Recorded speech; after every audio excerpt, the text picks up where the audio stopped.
सभी को नमस्कार। मैं एक बार पुनः डॉक्टर शिवाकांत पाठक सत्य, न्याय और धर्म की प्रयोगशाला में आपका स्वागत करता हूं।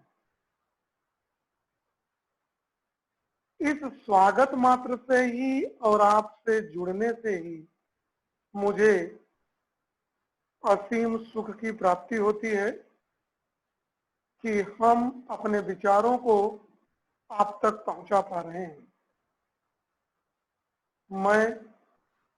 मैं की संपूर्ण समझ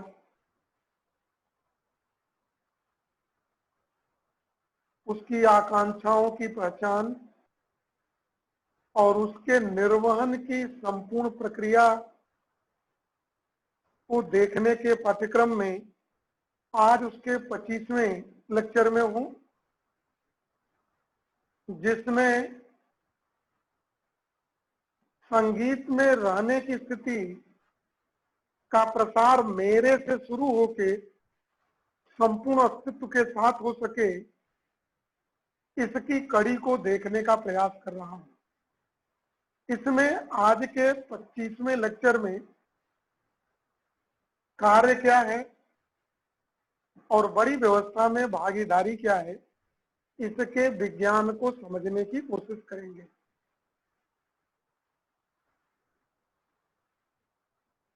अब मैं वर्क और पार्टिसिपेशन में जो चल रहा हूं, जो 9 पाद हैं उसके प्रथम 3 को पास करके दूसरे 3 में का पहला सीढ़ी जो कार्य और है, वर्क है, इसकी तरफ देखने के लिए चल रहा हूं। देखते हैं कि इसमें हम क्या कर पाते हैं। पुरानों से लेक्चर से मैं कैसे जुड़ पाता हूं आपसे, कितना देख पाता हूं, यह हमारे और आपके समझने के आधार पे तय होगा। चलते हैं, देखते हैं क्या है। दरअसल आज हम science of work, systematic knowledge of work देखने के लिए चल रहे हैं। जब हम कार्य करते हैं, एक चीज फिर से जोड़ दूं मैं, जब भी मैं आपसे मुखातिब होता हूं तो हर बार मैं कहता हूं मैं अपने शरीर में रहता हूं। मेरी चाहना जहां सुख और समृद्धि की निरंतरता है, वहीं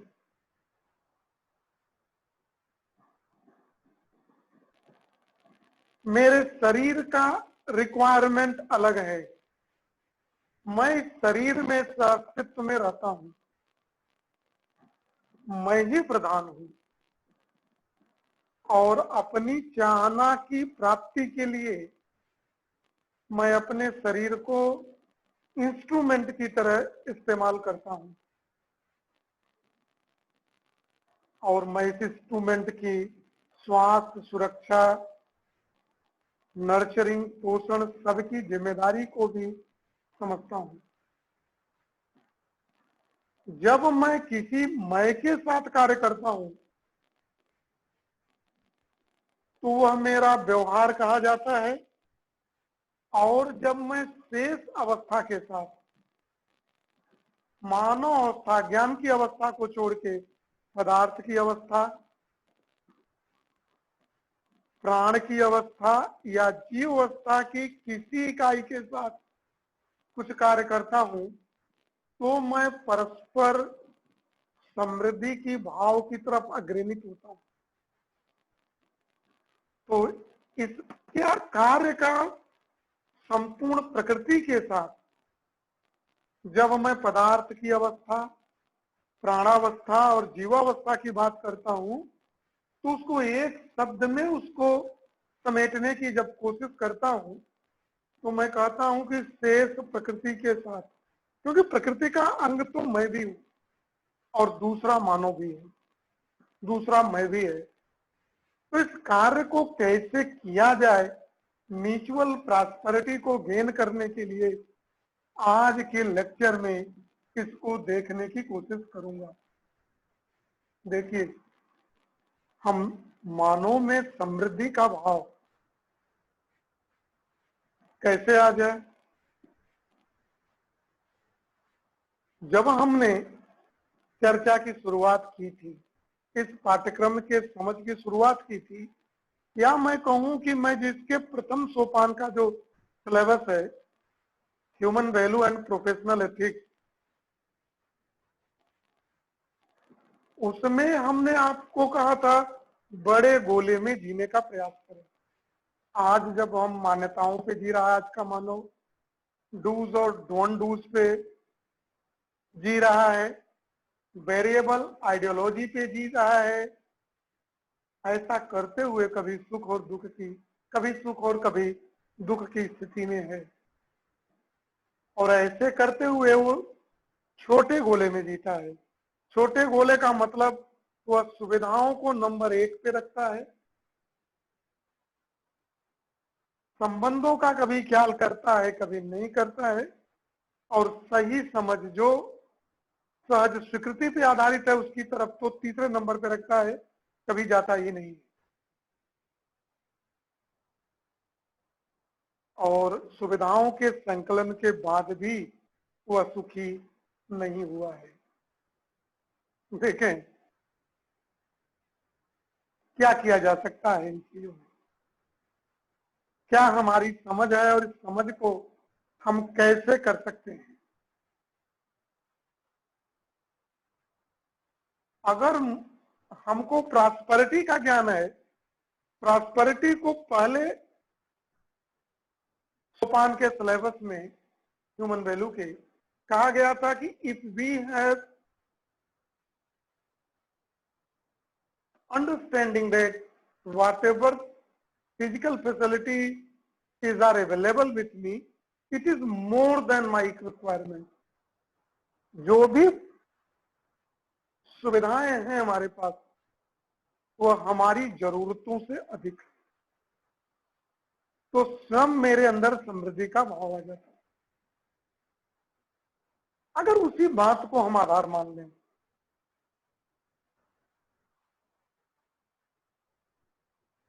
तो सुविधाएं हमको कितनी चाहिए, कितनी संख्या में ज्यादा चाहिए, इसकी स्पष्ट पहचान हमको होनी चाहिए। कितनी सुविधाएं चाहिए। मैं हूं, परिवार में रहता हूं, परिवार की जिम्मेदारियां हैं, उसको भी हमें निभाना है, स्वयं को सुखी रखना है, स्वयं के साथ संबंध में रहना है, और परिवार के दूसरे मैं के साथ भी सही संबंध को निभाना है। अगर मैं घर में बड़ा हूं तो उनकी समस्त जिम्मेदारियां भी मेरे हाथ में है। इन सुविधाओं के लिए, इन जिम्मेदारियों के निर्वहन के लिए सुविधाओं की आवश्यकता है, लेकिन कितनी आवश्यकता है। सुविधाओं की सही आवश्यकता की पहचान, कुछ उदाहरण ले लेता हूं। घर है, कितना चाहिए, कितना बड़ा चाहिए, कितनी संख्या में और कितनी बड़े में चाहिए, इसकी पहचान तो करेंगे। क्या बहुत बड़े घर में रहने वाले लोग ज्यादा सुखी हैं, या कितनी सही सही आवश्यकता है जिसमें मैं और मेरे परिवार के अन्य सदस्य बखूबी रह सके, और घर वो ऐसा हो जो मुझे हर तरह से सुख प्रदान करने वाला हो, जो मुझे सभी ऋतुओं से, वर्षा ऋतु, रेनी सीजन, विंटर सीजन और समर सीजन से बखूबी बचा ले। हमारे शरीर को, मेरे शरीर का स्वास्थ्य प्रभावित न हो और न ही मेरे संबंधियों का। अगर ये काम मेरा हो जाता है तो इससे ज्यादा की क्या जरूरत है। घर है तो किसका बना होना चाहिए, कितना बड़ा होना चाहिए, इन सब की चीजों की जरूरत है। शरीर के पोषण के लिए और सुरक्षा के लिए क्या चाहिए, पोषण के लिए किन किन चीजों का उत्पादन जरूरी है, कितना जरूरी है, उसका भंडारण किस तरह किया जाए, यह भी मेरी जिम्मेदारी है। इससे ज्यादा क्या चाहिए। सोचे हम कौन कौन सी सुविधाएं चाहिए, उन सुविधाओं की हम सही पहचान करें। नहीं तो अगर पड़ोस वाला 5 घर बना लिया है तो मैं 6 घर बनाने में चल गया। उसने कितनों को लूटा, उससे ज्यादा लूटने का मैं प्रयास कर रहा हूं। एनी हाउ मैं उससे आगे निकल जाऊं। अगर मैं घर बना रहा हूं तो किस मटेरियल का बनाऊं।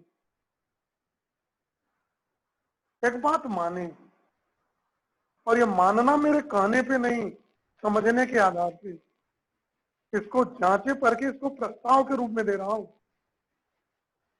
आज जो घर बन रहे हैं कंक्रीट के, इसकी अपनी उम्र होगी। पदार्थ में रचना विरचना का खेल चलता रहता है, यह मैं जानता हूं। दो विभिन्न पदार्थ तरह के पदार्थों का मिलना, रचना और फिर कुछ समय बाद उनका टूट जाना। और जब ये कंक्रीट टूटेगा, विरचना होगा, तो ये पत्थरों के शहर बसेंगे। और इस पत्थरों के शहर में क्या वनस्पतियां कायदे से उग पाएंगी क्या, क्या मानवता का सही होगा, क्या कार्बन डाइऑक्साइड का परसेंटेज कंट्रोल हो पाएगा क्या कार्बन डाइऑक्साइड की साइकिल सही रूप में कार्य कर पाएगी क्या। और इसको बनाने में किसका प्रयोग मैं कर रहा हूं, मशीनों का प्रयोग कर रहा हूं या श्रम का प्रयोग कर रहा हूं। क्या सबके हाथ के बुक करने से क्या मैं ये नहीं समझ पा रहा हूं कि हर हाथ को काम मिल जाएगा।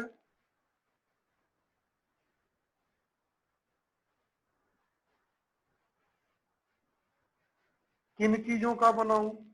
पुराने जमानों में, पुराने मैं क्यों कहूं, हम लोगों के लड़कपन में और आज भी कहीं कहीं मिट्टी के घर मिलते हैं, लकड़ी के छत मिलते हैं और लकड़ी का ही कहीं कहीं दीवार भी मिलता है।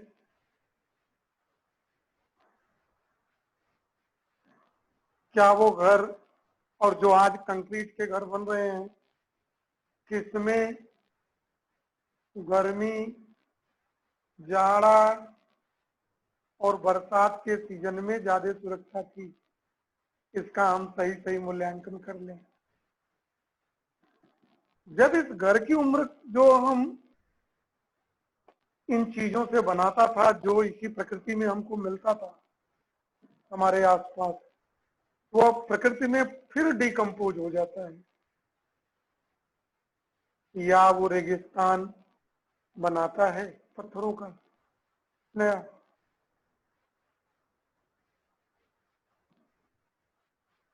क्या मैं न्याय की बात करता हूं क्या मैं हर मानव से संबंध जोड़ पाता हूं क्या, अपने संबंधों को पहचानता हूं क्या। मैं सारे जीवों से, सारे प्राण अवस्था वाले लोगों से और सभी निर्जीव अवस्था वालों से क्या अपने संबंध को भली भांति देख पाता हूं क्या। और अगर मैं ऐसा कर पाता हूं तो उनकी फुलफिलमेंट, उनकी जरूरतों के निर्वहन की प्रक्रिया में मैं जरूर आगे जाऊंगा। तो मैं हर हाथ को काम, इस प्रक्रिया में हर लोग शामिल हो जाए, सबको जरूरतों की पूर्ति हो जाए, उससे जो मिले।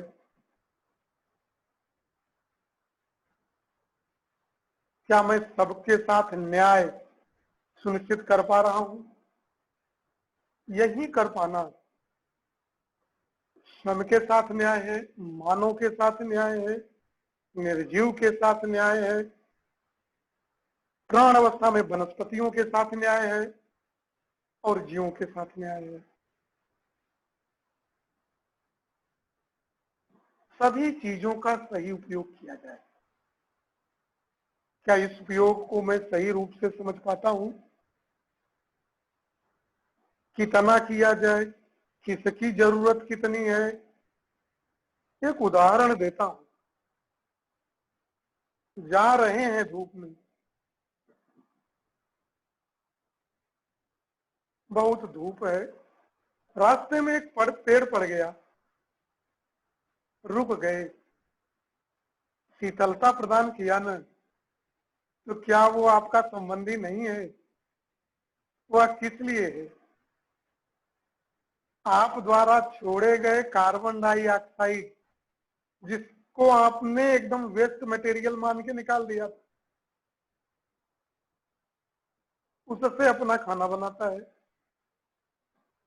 और आपको छांव देता है और मरने के बाद लकड़ी देता है, जिससे आप अपना दूसरा कार्य कर सकें। इससे बड़ा कोई संबंधी है क्या आपका? क्या पेड़ों की सुरक्षा हम करते हैं?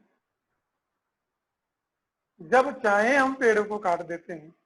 मैं कार्बन डाइऑक्साइड छोड़ता हूं, जो ग्लोबल वार्मिंग को बढ़ाता है, ओजोन लेयर में डिप्लेशन का कारण बनता है। कार्बन डाइऑक्साइड की साइकिल डिसबैलेंस होती है पेड़ों को काट देने से। क्या इन पेड़ों के साथ हम अपना कोई सही संबंध सेट कर पाते हैं, देख पाते हैं? अगर नहीं देख पाते तो मैं पशुता में हूं, बेहोशी में हूं, मैं जानवरों जैसा जी रहा हूं। दरअसल मेरे अंदर क्रुएलिटी है, निर्दयता है।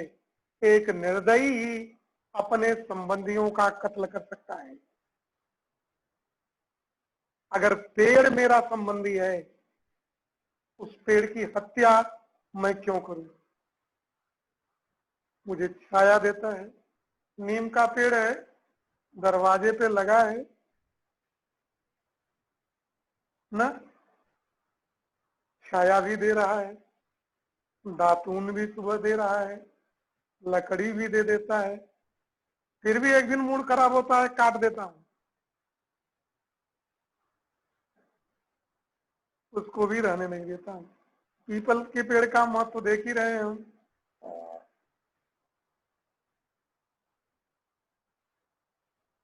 आम हमको छाया भी देता है, फल भी देता है। हम अपने संबंधियों का कत्ल क्यों करते हैं?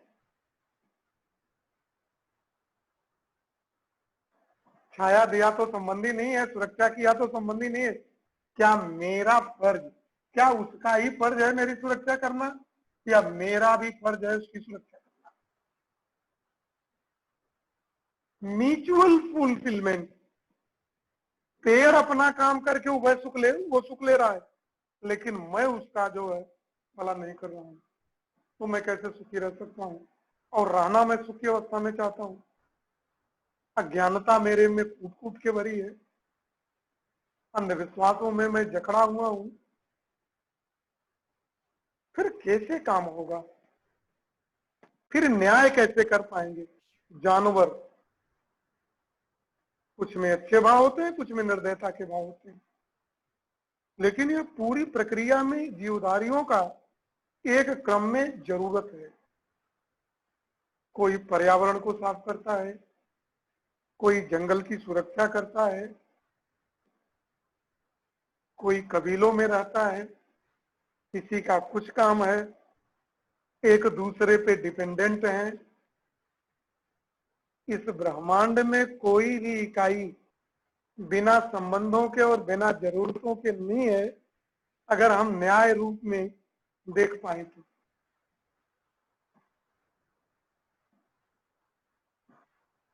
लेकिन फिर भी हम मानो कितने जीवों को छोड़ा है आज, सोचे। और जब इस पूरी व्यवस्था के संबंधी ही नहीं जीते रहेंगे तो क्या अकेले हम जी पाएंगे? मेरा एक उदाहरण है। सभी सुविधाओं के साथ आपको चंद्रमा पे छोड़ दिया जाए अकेले, जिंदगी भर की जरूरतों के साथ रह लेंगे क्या सुखी अवस्था में? ये जानवर, ये घास, ये फूस, ये पेड़, ये पौधे, ये बादल, ये नदियां, ये पर्वत, ये समुद्र, सब हमारे संबंधी हैं और सबकी अपनी जरूरत है। सब हमको सुरक्षित रखने के लिए ही अपनी जगह है।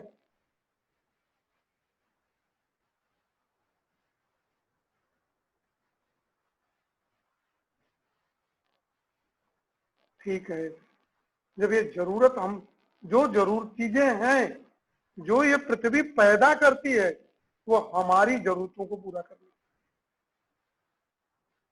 उस, तो जितना और जिस तरीके से जो जब वो मुझे देती है, मेरी सुरक्षा का ध्यान रखती है, तो क्या मेरा दायित्व तो नहीं है कि उसका ध्यान रखें हम? धरती को माँ कहा जाता है और जब उसके सिस्टम को डिस्टर्ब करते हैं तो हम अपनी माँ के साथ गलत काम करते हैं। पहाड़ों का काटना, नदियों का रास्ता बदलना, रोक देना, एक जगह की चीजों को, कोयले का अत्यधिक दोहन, पृथ्वी की अपनी बनावट है, कितना मास कितना का किस जगह होना चाहिए, किस प्रकार की सुरक्षा है, भूकंप न आवे, डिसबैलेंस न हो, उसकी सेंटर ऑफ ग्रेविटी के पोजीशन में परिवर्तन न हो, वो अपने हिसाब से सेट है, उसको मैं क्यों बदलता हूं? तो अच्छा, और जिन चीजों को इस मानवता में जीने के लिए चाहिए, जब मुझे चाहिए सुविधाओं की, और मैं अपनी सुविधाओं की बात कर रहा था, कितनी चाहिए, उसका कितना कैसे उपयोग किया जाए, कैसे प्रोडक्शन किया जाए, उत्पादन कैसे उसका भंडारण किया जाए,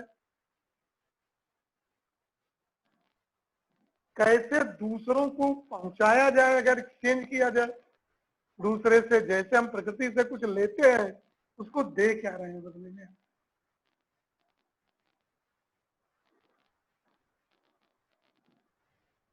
सोचे, जो बड़े बड़े शहर, बड़ी बड़ी बिल्डिंगें, बड़ी बड़ी कारें, ये इस इकोसिस्टम का पार्ट नहीं है।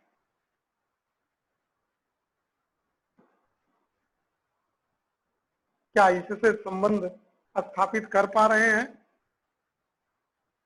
क्या इससे हम प्रकृति को, प्रिजर्व नेचर को कर पा रहे हैं, पर्यावरण को संरक्षित कर पा रहे हैं? अगर मैं आज ऑटोमोबाइल इंडस्ट्री को लूं, फॉसिल फ्यूल पे चलते हैं सब, और हम जानते हैं पृथ्वी के अंदर पाया जाता है बहुत हाई डेंसिटी, अर्थ का अपना शेप है, अब दोहन कर रहे हैं, इसी पे चला रहे हैं।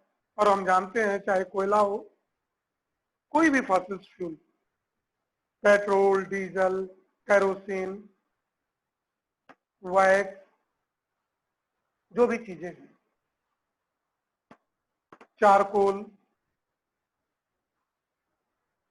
ये जब चीजें जलती हैं तो हीट पैदा होता है,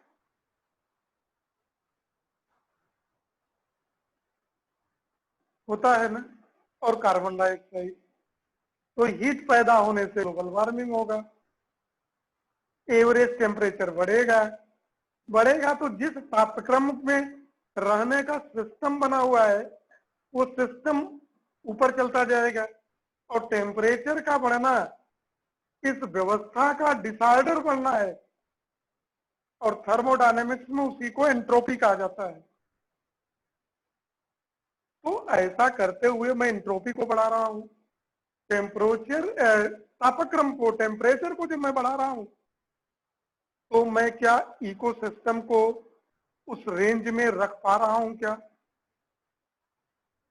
सोचिए, और जब अत्यधिक दोहन कर रहा हूं तो पृथ्वी के अंदर एक वैक्यूम क्रिएट हो रहा है ना, क्या उससे भूकंप के चांसेस नहीं है क्या? पहाड़ों पे बड़े बड़े बांध बना रहा हूं, पहाड़ों का जो बेस होता है वो मजबूत बहुत नहीं होता, मिट्टी है, पत्थर है, मिट्टी है, पत्थर है। मिट्टी और पत्थर बहुत टाइटली पैक्ड नहीं होता, और उस पर पानी खूब जुटा दिया हूं, जाएगा, मिट्टी गीली हो जाएगी, फैल गया, फैल गया तो बांध टूट गया, बह गया। जितना पानी बांधों में मैं रखा हूं क्या जलजला नहीं आ जाएगा? और इतने वजन से, इतना वजन अगर मैं ऊपर रख दे रहा हूं तो जब भूकंप आएगा और पृथ्वी वाइब्रेट करेगी तो तुरंत बात डैमेज होगा, और अगल बगल पेड़ पौधे, जीव जंतु और मानव का कितना महाविनाश होगा, क्या इसकी कल्पना मैं करता हूं क्या?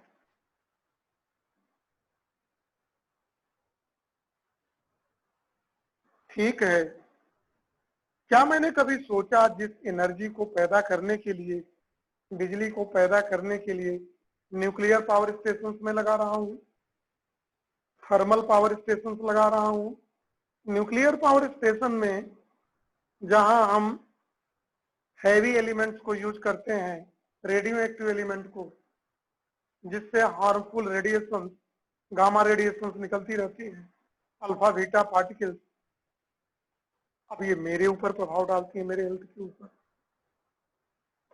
कोल की बर्निंग करके हम एनर्जी, इलेक्ट्रिक एनर्जी पैदा करते हैं, टेम्परेचर बढ़ता है, कार्बन डाइऑक्साइड का परसेंटेज बढ़ता है, इकोसिस्टम डिस्टर्ब होता है, ग्लोबल वार्मिंग की चांसेस बढ़ जाते हैं। देख ही रहे हैं, जो आइसबर्ग हैं पिघल रहे हैं पोल्स पे बड़ी तेजी से, और जिस दिन संपूर्ण आइस पिघल जाएगी, लेवल बढ़ जाएगा वाटर का, और समुद्र अपनी मर्यादा छोड़ देंगे, और दुनिया की काफी आबादी जो समुद्र के किनारे रहती है वो जलमग्न हो जाएगी। कितना बड़ा जन धन की हानि होगी। क्या मेरी स्थिति ऐसी नहीं है कि हम उसी पेड़ पे बैठे हैं, जिस पेड़ पे बैठे हैं उसी की डाली काट रहे हैं? कहाँ हैं, किस बात को कर रहे हैं? और जिस एनर्जी से ये टेक्नोलॉजी की चीजें लाया मैंने, क्या उससे सुखी हो गए? क्या उससे स्वस्थ हुए? क्या एसी में रहने वाले सभी लोग निरोग हो गए क्या? कितना, या रोग का कारण बन गया? जिस व्यवस्था में रहने के लिए मैं बनाया गया था, उस व्यवस्था के अतिरिक्त अगर मैं कृत्रिम व्यवस्था में रखा जाता हूं तो कितनी देर तक, कब तक? और उस कृत्रिम व्यवस्था को बनाने के लिए मैं इस सिस्टम का कितना डैमेज कर रहा हूं? ये मान लें, दुनिया के जितने विकसित देश हैं वो उतने ही ज्यादा इस पूरी व्यवस्था को डिस्टर्ब कर रहे हैं, और जो ये व्यवस्था चल रही है अगर ये डिस्टर्ब होती रही उतनी जल्दी ही ये समाप्ति के दौर में चली जाएगी, क्योंकि डिसऑर्डर बढ़ता जा रहा है, और कोई चीज बढ़ेगा, वेरिएबल है, बढ़ता जाएगा, बढ़ता जाएगा, एक दिन अपनी सीमा पे पहुंचेगा, कांस्टेंट होगा। और हम जानते हैं कांस्टेंट का डिफरेंशिएशन 0 होता है मैथमेटिक्स में। जब differential D by D x of any constant term is 0, उसी दिन इस सिस्टम का महाविनाश है। हम रोक तो नहीं सकते, स्लो कर सकते हैं। क्या उस स्लो करने की व्यवस्था में हम भागीदार हैं कि नहीं? क्या इस व्यवस्था को हम पूर्णतया समझ पा रहे हैं या एकदम बेहोशी में जी रहे हैं? इन चीजों की तो नेचर को बचाने के लिए, उसको संवर्धित करने के लिए, सुरक्षा के लिए और उसका सही उपयोग कितना किया जाए, कैसे किया जाए, क्या इसके विषय में कभी कार्य करते हैं? क्या हम अपने संबंधियों की रक्षा कर रहे हैं? देखें, कुछ तो है, कुछ तो है जो मेरे अज्ञान को जो है बढ़ाया हुआ है। जो मानवीय व्यवस्था के 5 आयाम हैं, जो मानव के लक्ष्य की पूर्ति का साधन है, बड़ी व्यवस्था में भागीदारी है, इसके विज्ञान को समझना पड़ेगा। जो हमारी इच्छा, विचार, आशा,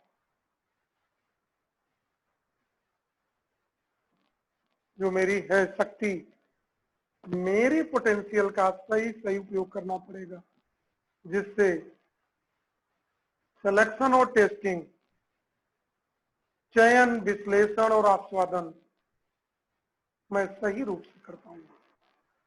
तब प्रामाणिकता के साथ अस्तित्व को समझने की प्रक्रिया में भागीदार हो पाऊंगा। और जब समझूंगा तो मैं सही अर्थों में विकास को समझ पाऊंगा। मेरी जो फंडामेंटल चाहना है, सुविधाएं कितनी चाहिए हमको, जितना मेरे शरीर की के पोषण और सुरक्षा के लिए जरूरी है, मेरे संबंधियों के लिए जरूरी है, क्या उससे ज्यादा जाने की आवश्यकता है? कितना शर्ट हम रखेंगे? एक छोटा सा प्रश्न है। हम ये न भूलें कि दुनिया में कई लोग हैं जिनके पास पहनने के लिए कुछ भी नहीं है। मैं कितना शर्ट रख सकता हूँ? 1, 2, 4, 6, 5, 10? एक बार में कितना पहनूंगा?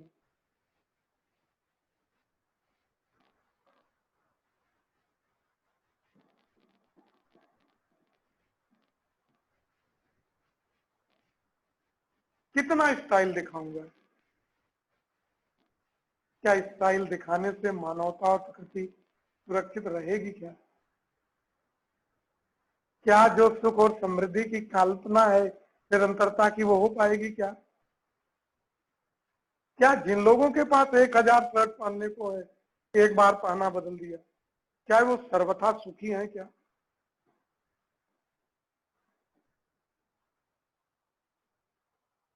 इसलिए हम इंजीनियरिंग को, तकनीकी को, कृषि को, दवा के क्षेत्र को, प्लम्बिंग के क्षेत्र को, जितने भी फील्ड हैं इस तरह की इत्यादि, इसमें सबकी कितनी भागीदारी हो, कैसा हो, टेक्नोलॉजी का प्रयोग सिस्टम को डिस्टर्ब करने के लिए हो, व्यवस्था को, इकोसिस्टम को, संबंधों को तोड़ने के लिए हो, या संबंधों को जोड़ने के लिए हो।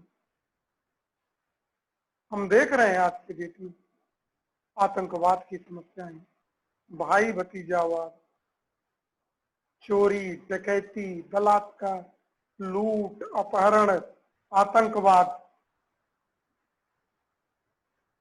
सारी सुविधाओं का संकलन है। एक इंडस्ट्रियलिस्ट को सुविधाओं की कमी नहीं है, लेकिन जब अपने वर्करों की सैलरी और उसके अधिकारों की बात आती है तो दुनिया का सबसे गरीब बन जाता है। क्या उसकी पाई जाने वाली सुविधाएं उसके सुख का आधार बन गई? क्या अगर नहीं बनी तो किस अंधी दौड़ में हम शामिल हैं?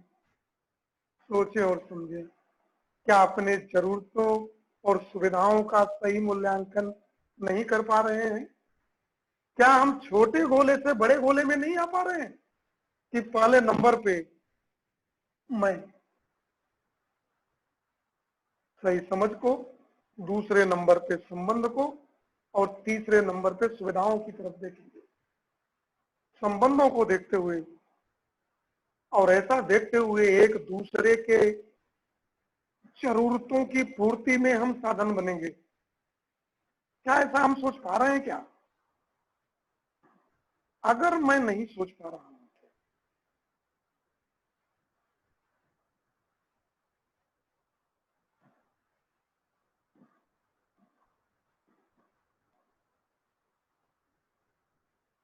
तो देखिए, हमको अत्यधिक श्रम से बचना पड़ेगा। इन सुविधाओं के संकलन के लिए सब कुछ मैं कर रहा हूं।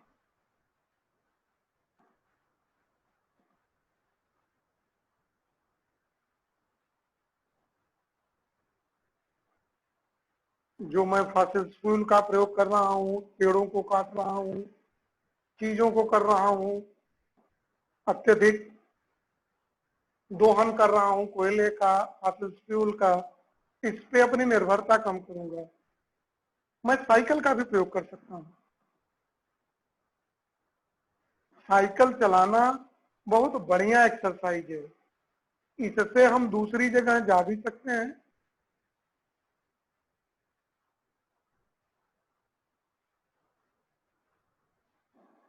और अपने शरीर को स्वस्थ भी रख सकते हैं। मैं लोगों को काम देने के पक्ष में रहूंगा, सबको व्यस्त रखने के पक्ष में। यह नहीं कि पूरा मशीनीकरण हो जाए। मशीनीकरण होगा, लोग बैठेंगे, लोगों को काम नहीं मिलेगा। काम नहीं मिलेगा तो वो दुखी होंगे, खाना नहीं खा पाएंगे, कुपोषण के शिकार होंगे, उनकी जरूरतें नहीं पूरी हो पाएंगी। उनके शरीर के लिए जितनी सुविधाओं की आवश्यकता है उसका वो सही रूप में संकलन नहीं कर पाएंगे।